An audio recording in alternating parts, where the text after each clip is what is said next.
Naglalagay ng kalorete sa aking mukha para di nila malaman ang tunay na ganap na ikaw at ako ay hindi na.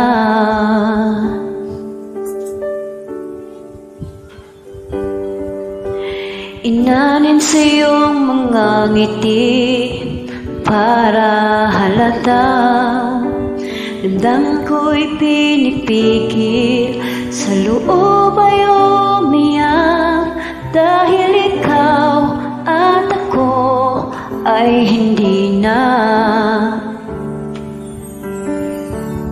At ang hirap